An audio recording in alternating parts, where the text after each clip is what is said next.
গণহত্যার দায়ে 10 বছরের জন্য নিষিদ্ধ হতে যাচ্ছে আওয়ামী লীগ। জুলাই আগস্টের গণহত্যার দায়ে শেখ হাসিনা তথা আওয়ামী লীগকে 10 বছরের জন্য নিষিদ্ধের। ডক্টর ইউনূসকে কেন আওয়ামী লীগ এত ভয় করে, এটা নিয়ে একটু কথা বলব। গতকাল জাতিসংঘের সাধারণ পরিষদে ভাষণ দিয়েছেন ডক্টর ইউনূস। মোটামুটি দীর্ঘ একটা ভাষণ, 35 মিনিটের মতো। বিএনপি ক্ষমতায় গেলে ভারতের সঙ্গে সুসম্পর্ক রাখবে মির্জা ফখরুল। আপনার সাথে ভারতের সম্পর্ক তো আগেও ভালো ছিল। আসসালামু আলাইকুম, আমি আপনাদের কাছে দেখাবো আওয়ামী লীগকে 10 বছরের জন্য নিষিদ্ধ ঘোষণা করলেন, কিন্তু কেন, যা জানলে আপনারা অবাক হয়ে যাবেন। আজকের ভিডিওটি অত্যন্ত গুরুত্বপূর্ণ। আমি আশা করবো যে আপনারা এই স্বপ্নের ভিডিওটি দেখবেন, আর এই স্বপ্নের ভিডিওটি দেখলেই বিস্তারিত জানতে পারবেন। আর এই ভিডিওটি দেখানোর আগে আপনাদের কাছে সমস্ত একটি রিকোয়েস্ট, আপনারা যদি চ্যানেলে নতুন হয়ে থাকেন তাহলে নতুন আপডেট নিউজ সবার আগে পেতে আমার এই চ্যানেলটি সাবস্ক্রাইব করে আমার সাথেই থাকুন। আর এখন চলুন কথা না বাড়িয়ে আমরা ভিডিওটি দেখে আসি। গণহত্যার দায়ে 10 বছরের জন্য নিষিদ্ধ হতে যাচ্ছে আওয়ামী লীগ। জুলাই আগস্টের গণহত্যার দায়ে শেখ হাসিনা তথা আওয়ামী লীগকে 10 বছরের জন্য নিষিদ্ধের উদ্যোগ নিতে আইন সংশোধন করছে অন্তর্বর্তী সরকার। সেই সাথে শেখ হাসিনা সহ ভারত ও অন্যান্য দেশে পালিয়ে যাওয়া অভিযুক্ত ব্যক্তিদের দেশে ফেরত এনে বিচারের মুখোমুখি করতে ইন্টারপোল এবং আন্তর্জাতিক প্রধানদের সাথে যোগাযোগ স্থাপনের উদ্যোগ নিচ্ছে সরকার।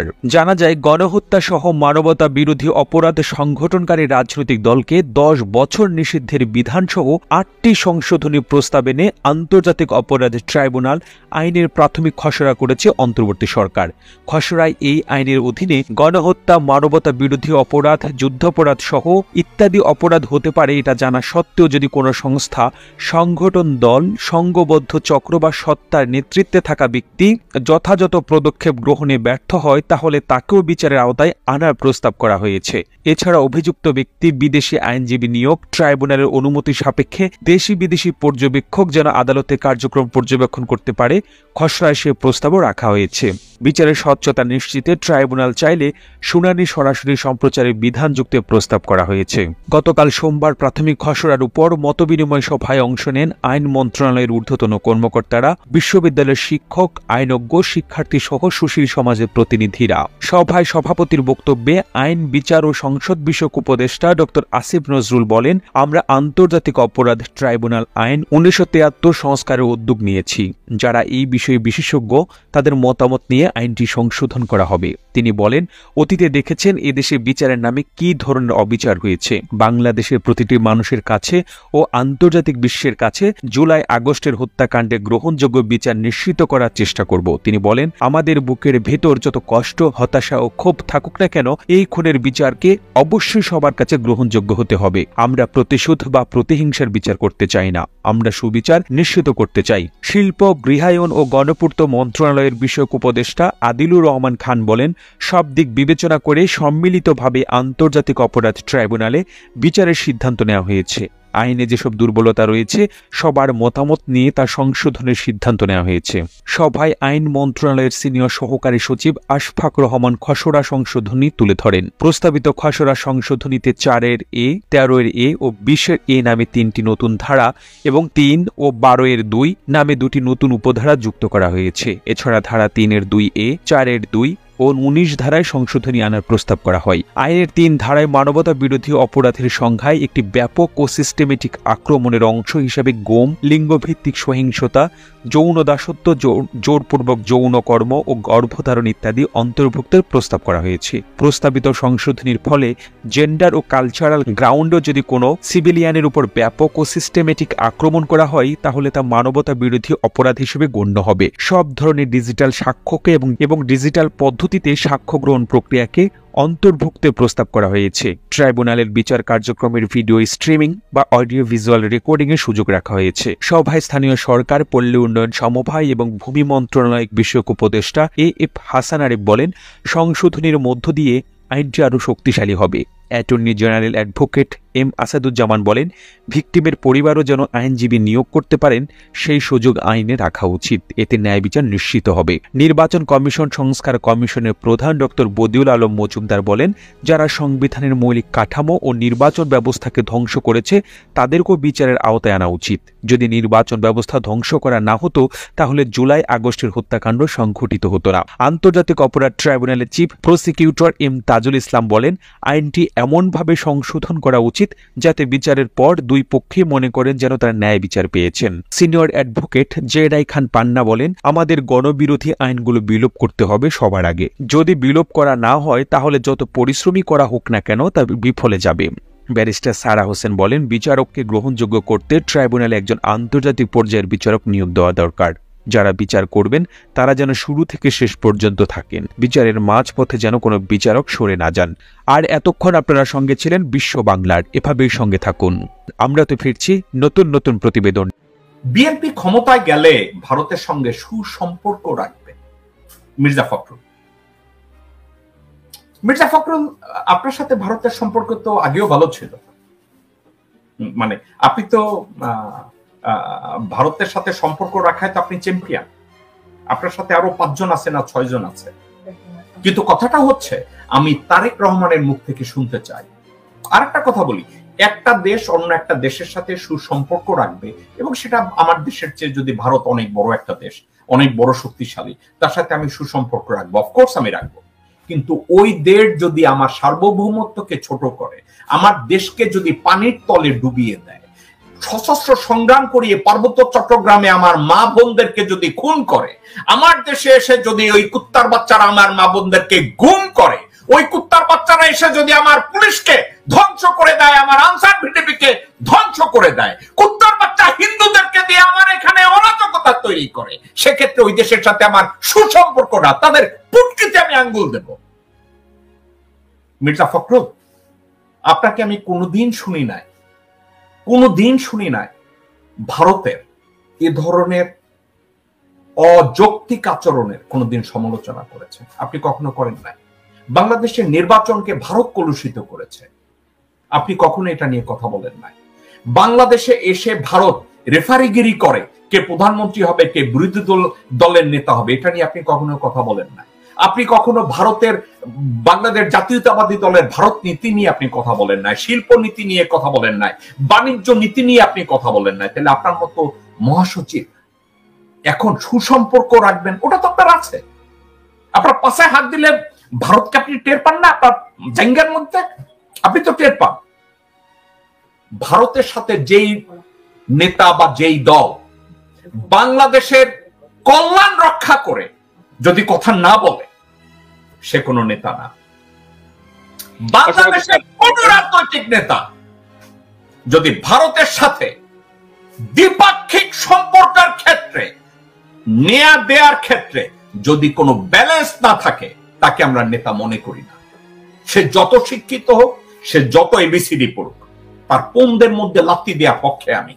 বাংলাদেশি ভাই ও বোনেরা, আমি কোনো মানুষকে ছোট করতে চাই না, কিন্তু বাংলাদেশকে যারা ছোট করবে, বাংলাদেশের অস্তিত্বের যারা বিরোধিতা করবে, বাংলাদেশে যারা অরাজকতা তৈরি করবে, সে শিক্ষিত হোক অশিক্ষিত হোক, আমার কিছু আসে যায় না। আমি বাংলাদেশের দালাল, তাদের পাছায় লাথি দেওয়ার জন্য আমি 24 ঘন্টা রেডি, সেটা মির্জা ফখরুল হোক, অন্য কেউ হোক। দক্ষিণ এশিয়ার ইতিহাসে সর্বশ্রেষ্ঠ ফ্যাসিস্ট হাসিনা সরকারের রক্ত চক্ষুকে উপেক্ষা করে ছাত্রদল তার নীতি আদর্শকে বুকে ধারণ করে প্রকাশ্যে সকল ক্যাম্পাসে আমরা রাজনীতি করেছি। আমরা ছাত্রদল বিগত 15.5 বছরে একটি দিনের জন্য আমরা আমাদের পরিচয় লুকিয়ে কোনো ক্যাম্পাসে প্রবেশ করিনি। এই ছাত্রদল বিগত 15.5 বছরে একটি দিনের জন্য এই ছাত্রলীগ কিংবা ফ্যাসিস্টের দূষরদের সাথে আমরা হাত মিলাইনি। আমার ভাইরা গুম হয়েছে, খুন হয়েছে, আমাদের ভাইদের সরাসরি গুলি চালিয়ে হত্যা করা হয়েছে, তারপর তার সহকর্মীরা ভয় পেয়ে রাজপথ ছেড়ে যায়নি। আমরা সে ধরনের ফ্যাসিস্টের মোকাবেলা করে আজ হাসিনা মুক্ত বাংলাদেশে আমরা বসবাস করি। সেক্ষেত্রে কোনো গোপন সংগঠনের যদি কোনো বাধা থাকে আপনারা দাঁত ভাঙা জবাব দিবেন। প্রিয় নেতৃবৃন্দ, এই বৈষম্য বিরোধী ছাত্র আন্দোলনের কৃতিত্ব নিয়ে অনেক গোপন সংগঠন অনেকভাবে কৃতিত্ব দাবি করে। আমরা ছাত্রদল লুকিয়ে লুকিয়ে মুচকি মুচকি হাসি আর বলে দেই এই বাংলাদেশের প্রতিটি ইঞ্চি মাটিতে ছাত্রদলের অবস্থান। আমরা যখন চাইব তখনই এই ধরনের ষড়যন্ত্রকে বাংলাদেশ থেকে উচ্ছেদ করে দেব ইনশাআল্লাহ। সেজন্য খুব হুঁশিয়ারি করে ষড়যন্ত্র করবেন, এমন কোন ষড়যন্ত্র করবেন না যে ষড়যন্ত্রের কারণে 1971 সালের ন্যায় আবারও আপনাদের কোনো বড় ধরনের কোনো বিচারের মুখোমুখি হতে হয়।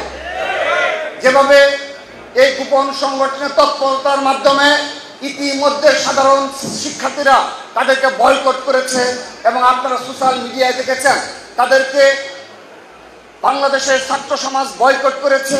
সেজন্য তারা, আমি ঢাকা বিশ্ববিদ্যালয়ের কথাই বলি, সেখানে শুধুমাত্র সেই গোপন সংগঠনের সভাপতি এবং সাধারণ সম্পাদক প্রেস ব্রিফিং করে টক শোতে যায়, শিক্ষকদের সাথে সাক্ষাৎ করে। তাদের কি আর একজন নেতাকর্মী নাই যে সামনে আসার মতো নৈতিক ক্ষমতা নেই? অর্থাৎ এই ধরনের কোন সংগঠনকে কোন ষড়যন্ত্রে লিপ্ত থাকলে ছাত্রদল তাদেরকে প্রতিহত করবে। সেজন্য আমি আরেকটি বিষয় বলতে চাই আপনাদের নিকট। এই ছাত্রদল তথা এখানে যুব দলের সচেতন ভাইয়েরা এবং রাজপথে পরীক্ষিত নেতৃত্ব স্বেচ্ছাসেবক দল ভাইয়েরা রয়েছেন। আপনারা লক্ষ্য করে দেখুন যে বিগত 15.5 বছর ছাত্রদলের প্রতিটি ক্যাম্পাসে আমরা কমিটি দিয়ে আমাদের কার্যক্রম পরিচালনা করেছি। আমরা পূর্ণাঙ্গ কমিটি প্রকাশ করার মাধ্যমে প্রকাশ্য দিবালোকে আমরা আমাদের কার্যক্রম পরিচালনা করেছি।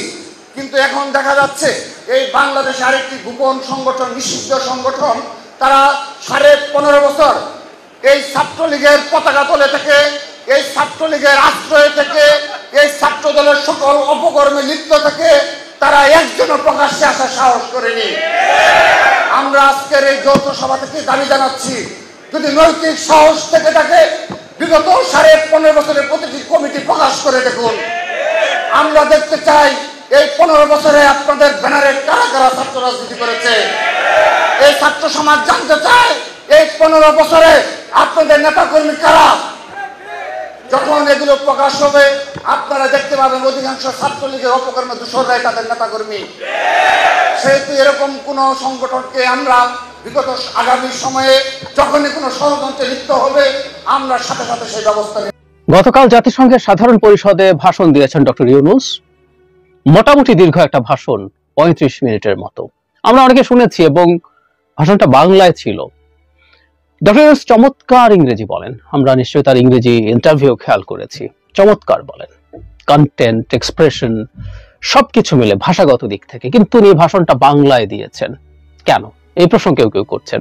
আসবো সেই জায়গায়। এবং এই ভাষণের মধ্যে কিছু ইন্টারেস্টিং ফাইন্ডিং আছে, আমাদের এই জিনিসগুলো একটু নোট ডাউন করা দরকার। বাংলাদেশের একজন সরকার প্রধান জাতিসংঘে ভাষণ দিয়েছেন, তার প্রথম ভাষণ। এই ভাষণটা নানা দিক থেকে বিশেষ। আমরা খেয়াল করছি ডক্টর ইউনূস আমেরিকায় গেছেন, এই সফর ইটসেলফ, মানে তার মতো একজন মানুষ, তার মতো একজন ব্যক্তিত্ব আমাদের দেশের সরকারের দায়িত্বে আছেন, সেই মানুষটা প্রত্যাশিতভাবেই গ্লোবাল কমিউনিটির অত্যন্ত গুরুত্বপূর্ণ মনোযোগ পেয়েছেন। সেটা হয়েছে, ফলে সারা পৃথিবীর এক ধরনের ফোকাস ছিল তিনি কি বলেন সেটা দেখার জন্য। যেটা হয়, যেটা হবার কথা, যেহেতু তিনি একটা রাষ্ট্রের দায়িত্বে আছেন এবং এই দায়িত্বে এসছেন তিনি একটা রক্তাক্ত গণ অভ্যুত্থানের মধ্য দিয়ে। সেই অভ্যুত্থান এবং এর পরবর্তী স্বপ্নের কথা আছে, আমাদের দেশের ইন্টারনাল ইস্যুস, এর সাথে আছে বহির্বিশ্বে তিনি কি বলতে চান। ডক্টর ইউনূসের তো ব্র্যান্ডিং একজন গ্লোবাল গুরুত্বপূর্ণ মানুষ হিসেবে, যিনি পৃথিবীকে বিভিন্ন ক্ষেত্রে দিক নির্দেশনা দিয়েছেন। তার দিক নির্দেশনা যা দিয়েছেন সেটা সঠিক না, সেটা করলে ঠিক হবে, এটার মধ্যে কোনো মডিফিকেশন দরকার কিনা, বা ওনার চিন্তা অনেক বেশি ইউটোপিয়ান কিনা, যে কেউ এসব প্রশ্ন করতেই পারি আমরা, এটা করা যেতেই পারে। কিন্তু গুরুত্বপূর্ণ প্রশ্নটা হচ্ছে, বিষয়টা হচ্ছে যে তার এরকম কতগুলো মতবাদ আছে, তিনি সেগুলোর কথাও বলেছেন, কারণ তিনি মনে করেন যে পৃথিবীকে বাঁচাতে হলে এগুলো করতে হবে। সো ওইটারও এক ধরনের ক্যাম্পেইন আছে। জাতিসংঘের সাধারণ পরিষদে তিনি একটা রাষ্ট্রের প্রধান হিসাবে এই কথাগুলো বলছেন। মানে বাংলাদেশের সরকার প্রধান গ্লোবাল ইস্যুতে, গ্লোবাল নানা গুরুত্বপূর্ণ বিষয়ে কথা বলছেন, এটা দেখাও এক অসাধারণ ব্যাপার। সবাই বলেন, তার বলার ডাইমেনশন ভিন্ন, কারণ অনেকগুলো প্রবক্তা তিনি নিজে। বাংলাদেশ প্রসঙ্গে পরে আসছে, আগে গ্লোবালি তিনি কি বলেছেন। আমরা জানি সারা পৃথিবীতে এখন গ্লোবাল ওয়ার্মিং নিয়ে কথা হয়, সাস্টেনেবল ডেভেলপমেন্ট নিয়ে কথা হয়। সেগুলো যখন বলছেন তখন তিনি তার 3 পৃথিবী, 0 কার্বন এমিশন, 0 আনএমপ্লয়মেন্ট, 0 পভার্টি, এই যে 3 পৃথিবীর কথা বলছেন সেটার কথা এনেছেন।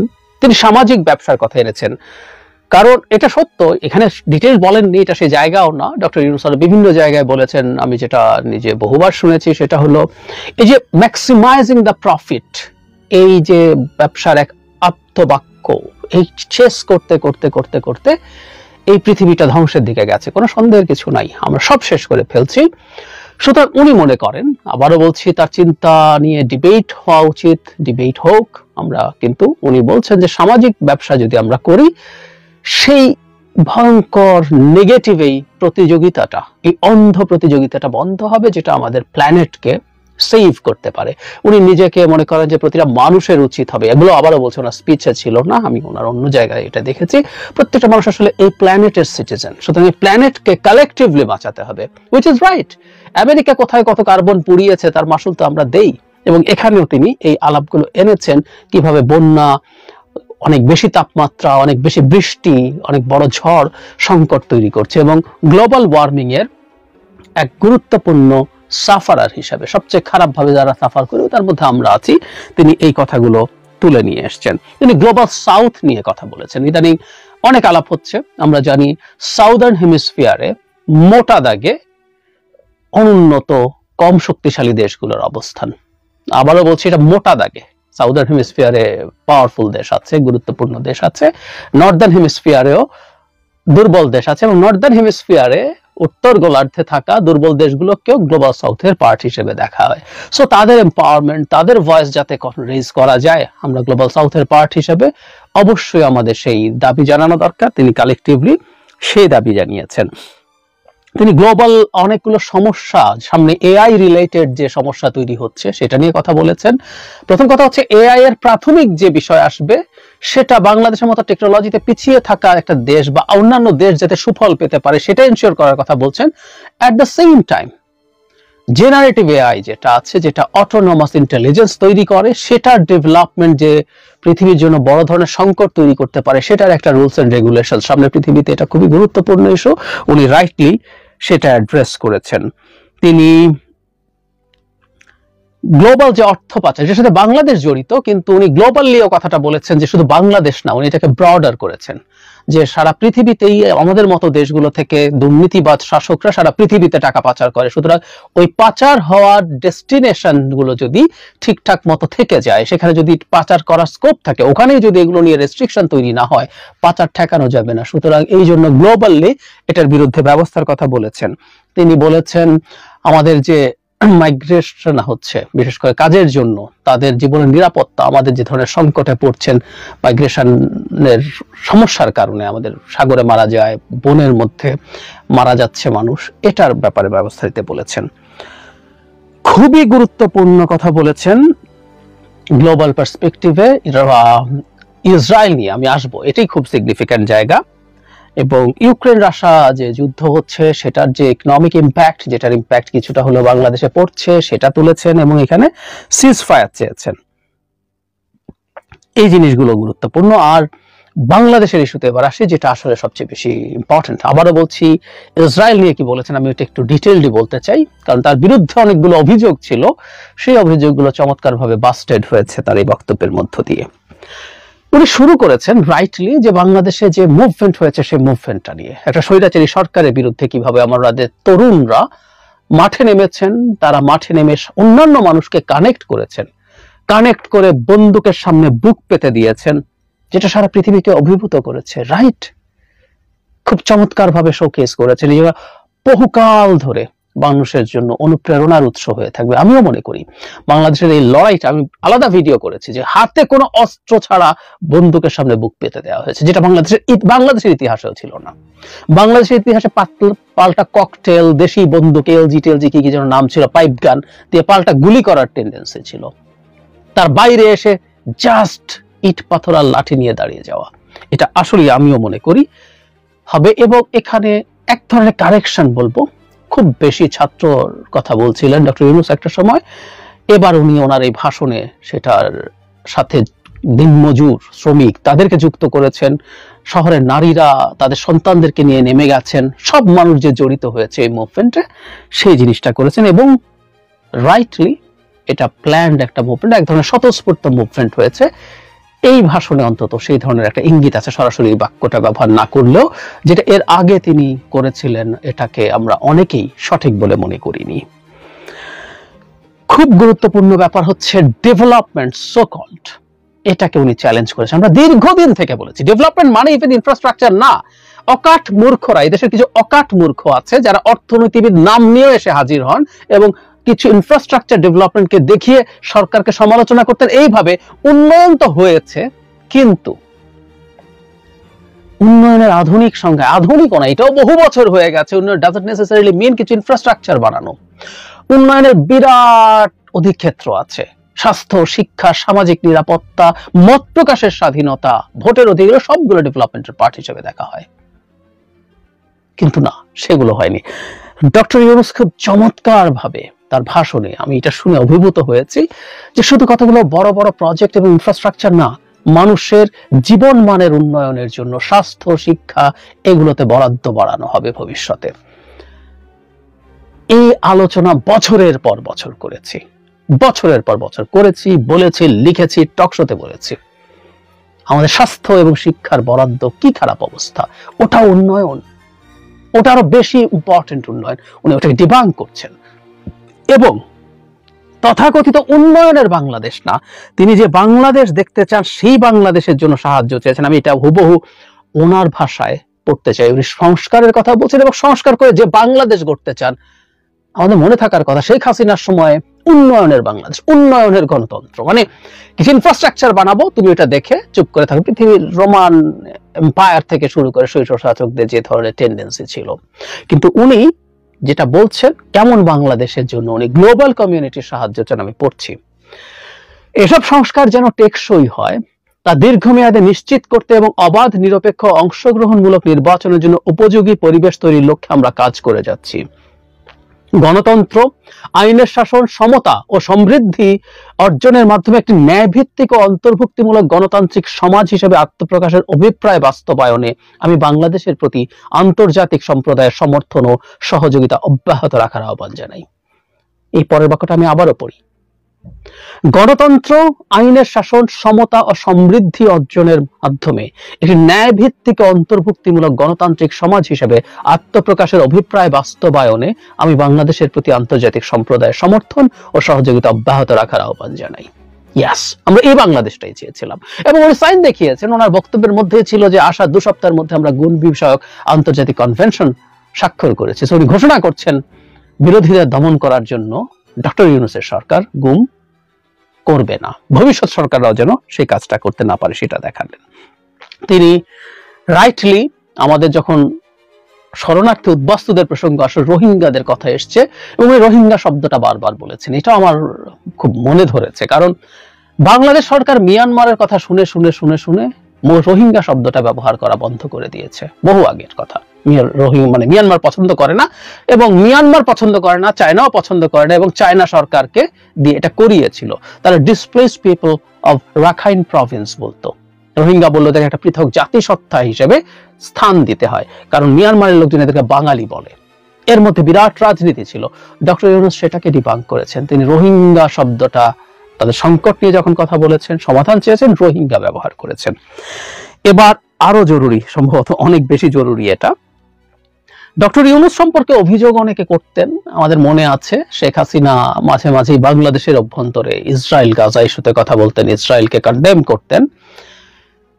ডক্টর ইউনূস আমেরিকাপন্থী, ওনার পেছনে আমেরিকা আছে ইত্যাদি ইত্যাদি বলে তিনি কেন গাজা ইসরায়েলের ইস্যুতে কথা বলেন না, তিনি কেন এগুলো কন্ডেম করেন না, এই ধরনের একটা আলাপ দেওয়ার চেষ্টা ছিল।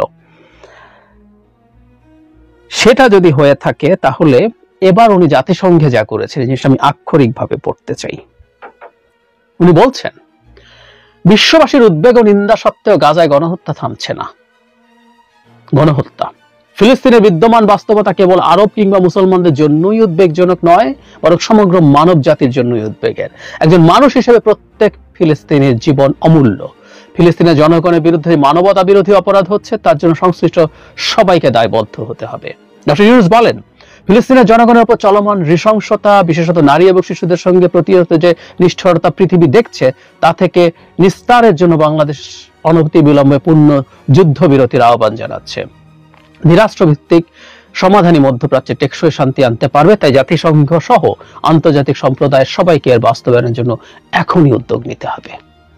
আমার মনে হয় এরপর আর কোনো ব্যাখ্যা ট্যাখ্যার দরকার নাই। তিনি ইসরায়েলের লোক কিনা, তিনি আমেরিকার সাপোর্টেড হওয়ার কারণে মধ্যপ্রাচ্য নিয়ে কথা বলেন না, ইসরায়েল নিয়ে কথা বলেন না। জাতিসংঘে দাঁড়িয়ে এর চেয়ে বেশি স্ট্রংলি আসলে আর কিছু বলার নাই। It's the highest one. So এই বিভৎস অপপ্রচারটাকে তিনি স্ট্রংলি ধ্বংস করে দিয়েছেন।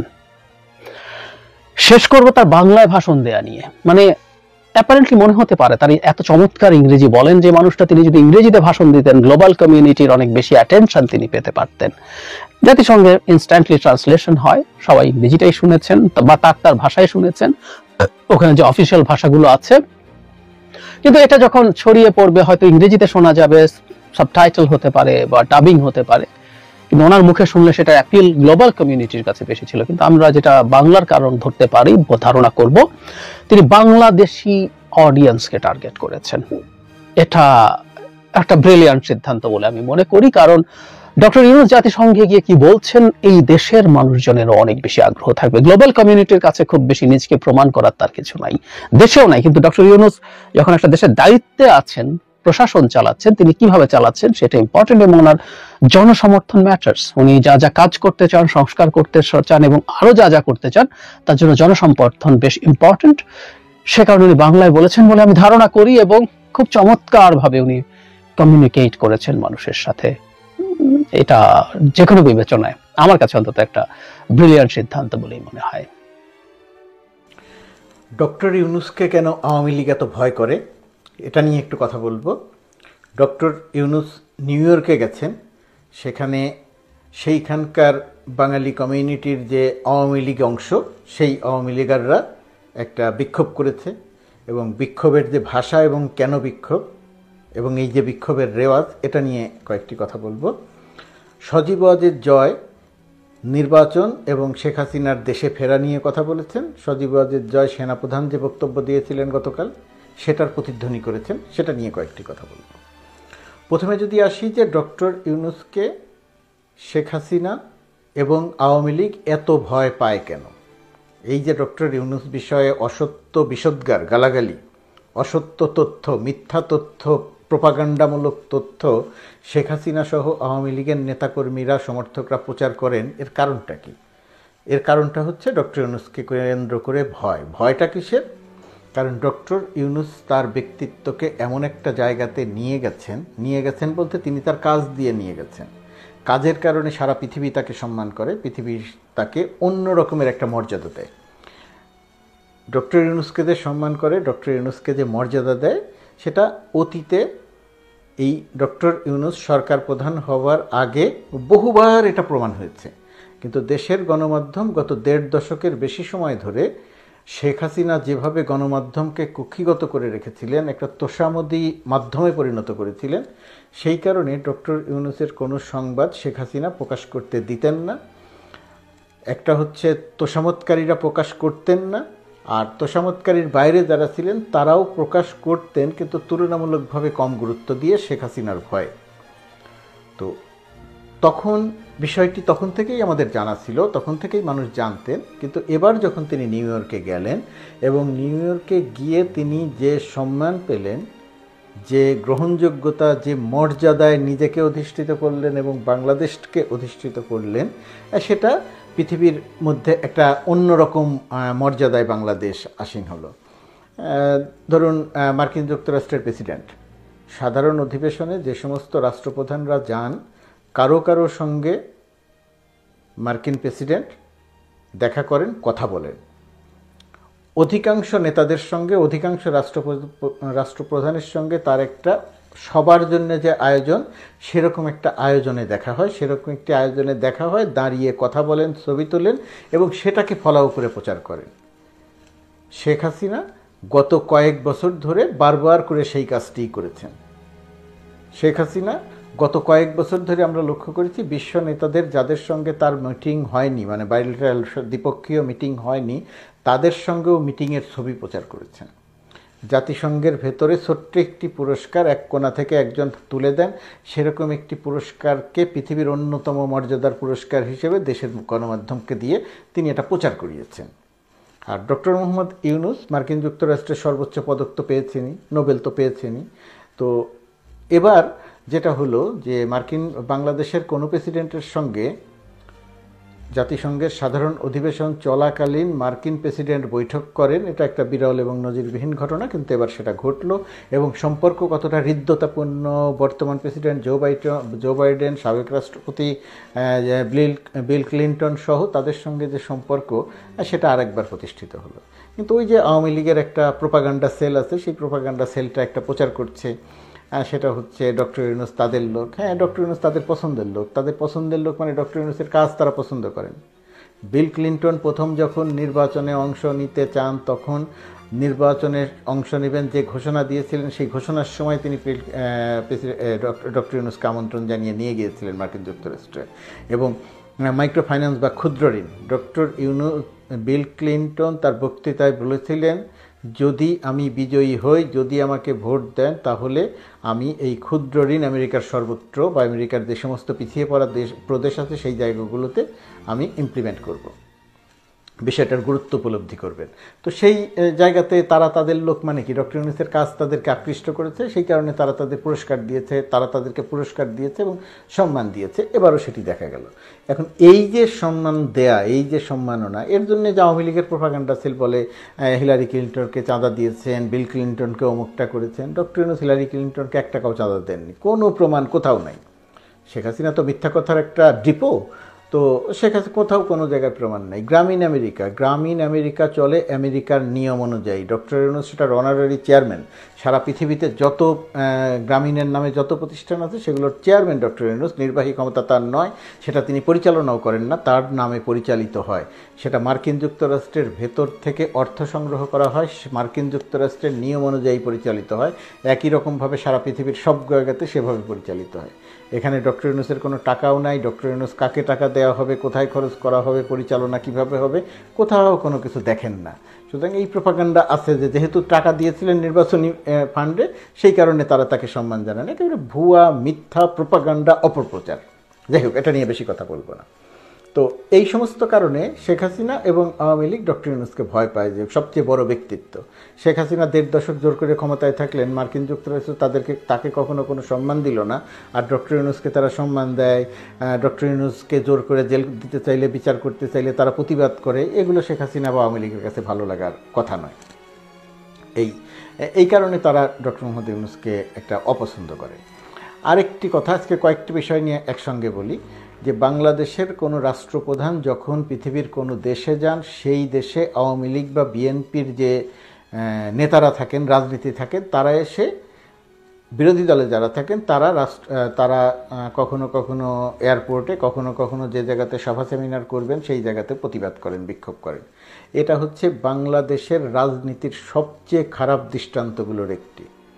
এটি বলছি আমি, যখন আওয়ামী লীগ ক্ষমতায় ছিল তখনও যখন বিএনপি এই ধরনের প্রতিবাদ করেছে, সমাবেশ করেছে, বিক্ষোভ করেছে বিদেশের মাটিতে, আমি তখনও সেটার প্রতিবাদ করেছি। আর এবার আওয়ামী লীগ যেটা করলো সেটারও প্রতিবাদ করছে। নিউ ইয়র্কে তারা যেটা করলো, নিউ ইয়র্কে তারা প্রতিবাদ করেছে ডক্টর ইউনূসের বিরুদ্ধে।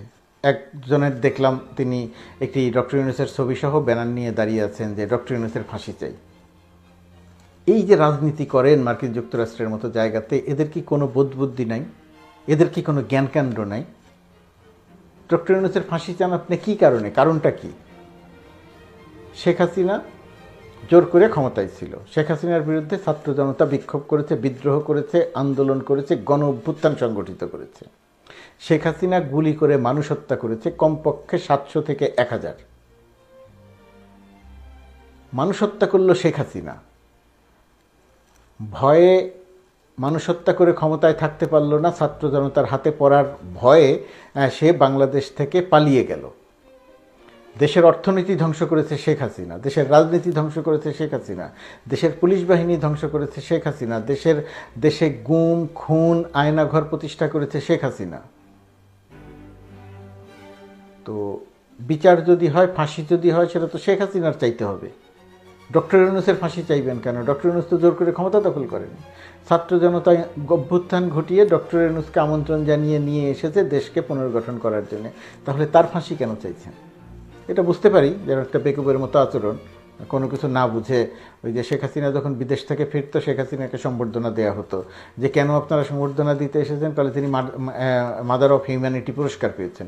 মাদার অফ হিউম্যানিটি যে কোনো পুরস্কার নয়, মাদার অফ হিউম্যানিটি ব্রিটেনের সম্ভবত গার্ডিয়ান একটা সম্পাদকীয় লিখেছিল, রোহিঙ্গাদের যখন আশ্রয় দেওয়া হয় বাংলাদেশে, তখন শেখ হাসিনাকে মাদার অফ হিউম্যানিটি বলেছিল। এটা শেখ হাসিনাকে খুশি করার জন্য তারা লিখেছিল, যাতে রোহিঙ্গাদের তিনি আশ্রয় দেন। শেখ হাসিনা মনে করেছিল রোহিঙ্গাদের আশ্রয় দিয়ে তিনি নোবেল পুরস্কার পাবেন, কিন্তু এটা তো অলিক কল্পনা ছিল। মাদার অফ হিউম্যানিটিতে কোনো পুরস্কার ছিল না, একটা সম্পাদকীয়তে লেখা হয়েছিল। যে পত্রিকার সম্পাদকীয়তে শেখ হাসিনাকে মাদার অফ হিউম্যানিটি লেখা হয়েছিল, সেই পত্রিকা এবারের আন্দোলনের সময় শেখ হাসিনাকে লিখেছে কুমিরের কান্না। অর্থাৎ শেখ হাসিনার কান্নাকে তারা অভিনয় হিসেবে দেখিয়েছে, শেখ হাসিনার কান্নাকে তারা কৌশল হিসেবে দেখিয়েছে, এটা সত্যিকারের কান্না নয়। তো আগে যারা মাদার অফ হিউম্যানিটি উপাধিকে নিয়ে গর্ব করতেন, তারা কি এখন লিখবেন যে ক্রোকোডাইল টিয়ার? তারা কি এখন বলবেন যে শেখ হাসিনাকে গার্ডিয়ান কুমিরের কান্নার সঙ্গে তুলনা করেছে? শেখ হাসিনার কান্নাকে, শেখ হাসিনার অভিনয়কে বলবেন না। প্রোপাগান্ডা চালালে তো এইগুলো বলতে হয় না। তবে বাংলাদেশের রাজনীতির, প্রবাসের রাজনীতির এই ধারা পরিবর্তন হওয়া দরকার। আমি এই মুহূর্তে অবস্থান করছি টোকিওতে, জাপানে। তো জাপানেও এরকম অবস্থা আছে, কিন্তু তুলনামূলকভাবে পৃথিবীর অন্য যে কোনো দেশের চেয়ে জাপানে আওয়ামী লীগ, বিএনপি বা পরস্পর প্রতিপক্ষ রাজনৈতিক দলগুলোর মধ্যে সহনশীল অবস্থা অত্যন্ত কি বলবো, মানে উল্লেখ করার মতো। যদিও আমার এবার এখনও আওয়ামী লীগ বিএনপি কারণ নেতৃবৃন্দের সঙ্গে দেখা হয়নি, কিন্তু ইতিপূর্বে যতবার এসেছি ততবারই আওয়ামী লীগ এবং বিএনপি নেতৃবৃন্দের সঙ্গে একই অনুষ্ঠানে একই জায়গায় দেখা হয়েছে, এবং তারা পরস্পরের প্রতি শ্রদ্ধা রেখে কথা বলেছেন, এবং তারা প্রতিনিয়তই এক অনুষ্ঠানে উভয় পক্ষ উপস্থিত থাকেন। এটা জাপানে একটা বিরল ঘটনা বলতে পারেন। এখনও সেরকমই আছে, আগের চেয়ে হয়তো একটু অবনতি হয়েছে। আমি ধারণা করি যে এখনও হয়তো সেরকম অবস্থার মধ্যেই আছে।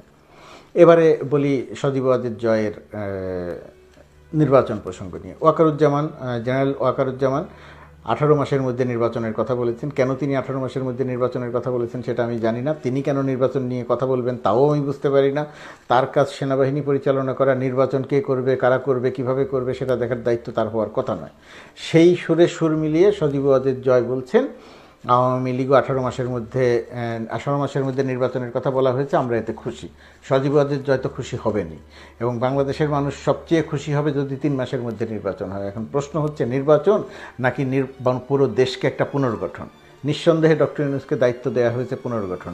হতে পারে 15 মাসের মধ্যেই নির্বাচন, 18 মাস পর্যন্ত নাও যাওয়া যেতে পারে, কিন্তু সেনাপ্রধানের কথা বলে এরকম চাপ তৈরি করাটা অত্যন্ত অযৌক্তিক। সেই সুরে সজীব ওয়াজেদের কথা বলা সেটাও অনেকটা হাস্যকর। বর্তমান পরিস্থিতিতে শেখ আওয়ামী লীগের নির্বাচন বা গণতন্ত্র, নির্বাচন চাই, এটা নিয়ে কথা বলার মতো অধিকারী থাকার কথা নয়। সজীব ওয়াজেদ জয়ের আয়নার সামনে দাঁড়িয়ে নিজের চেহারা দেখা দরকার, যে সে কী বলছে, দেশে কি করেছে, কি বলছে। অধিকার পাওয়ার কথা নয়। এখানে আরেকটা কথা বলে নিই। কয়েকদিন আগে নির্বাচন কমিশন সংস্কারের বিষয়ে যে কমিটি গঠন করা হয়েছে, যেটা সংস্কারের জন্য যে কমিটি, সেটার প্রধান তো বদিউল আলম মজুমদার। বদিউল আলম মজুমদার বাংলাদেশের নির্বাচন ব্যবস্থা নিয়ে অনেক কাজ করেছেন, গুরুত্বপূর্ণ কাজ করেছেন, বহু বছর ধরে তিনি এই কাজটি করছেন। তো তাকে দায়িত্ব দেওয়া হয়েছে, এটা ঠিক আছে, কিন্তু তার একটি বক্তব্য আমাকে খুবই হতাশ করেছে।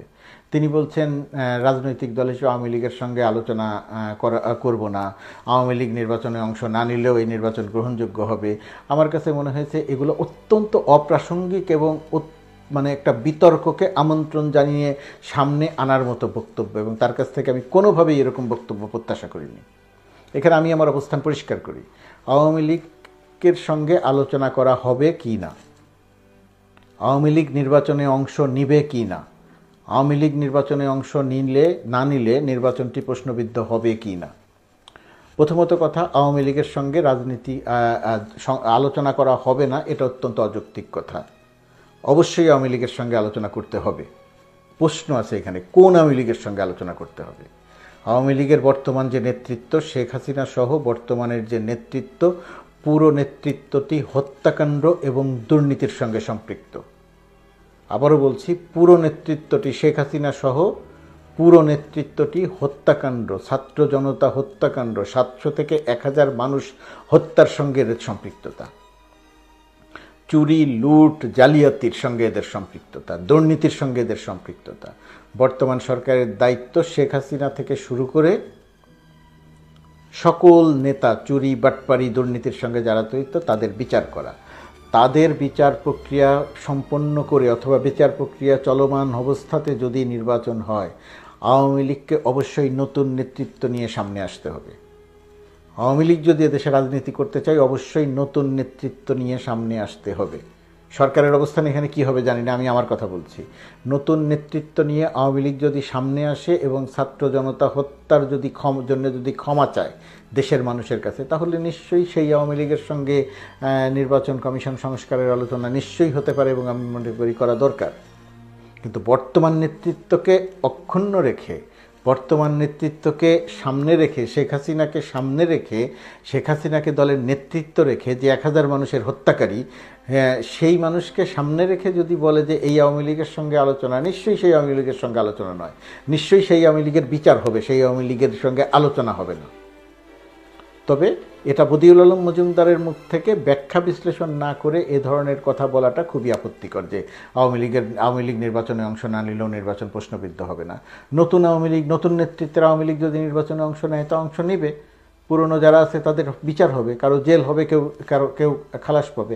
খালাস পাওয়ার পরে নিশ্চয়ই সে পার্টির সঙ্গে সম্পৃক্ত হতে পারে।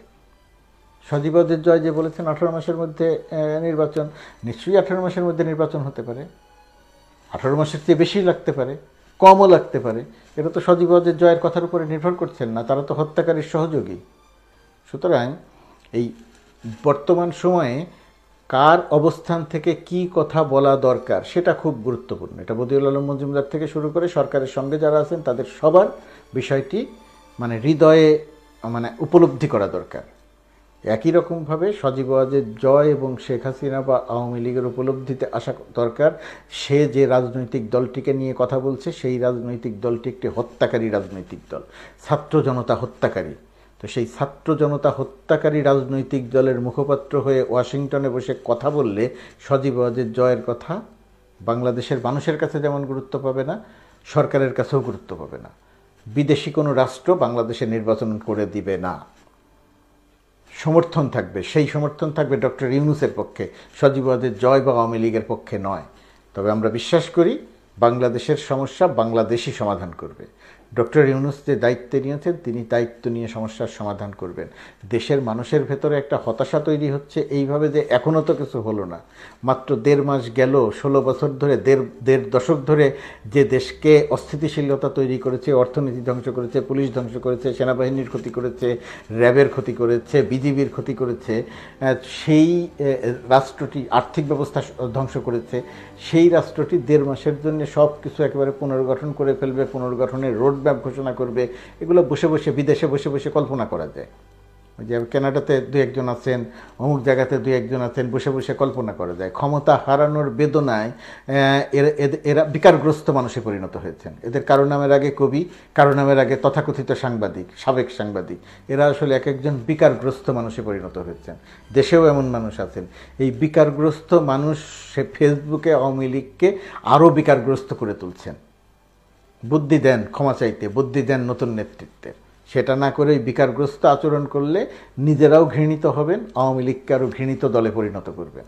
ডক্টর ইউনূস যে সম্মান নিয়ে পৃথিবীতে আছেন এর চেয়ে বেশি সম্মান পাওয়ার সুযোগ নাই। সুতরাং ডক্টর ইউনূস বাংলাদেশের হৃদয়ে আছেন এবং বিশ্বাস করি যে কাজ দিয়ে তিনি সারা পৃথিবীর কাছে আরও স্মরণীয় হয়ে থাকবেন।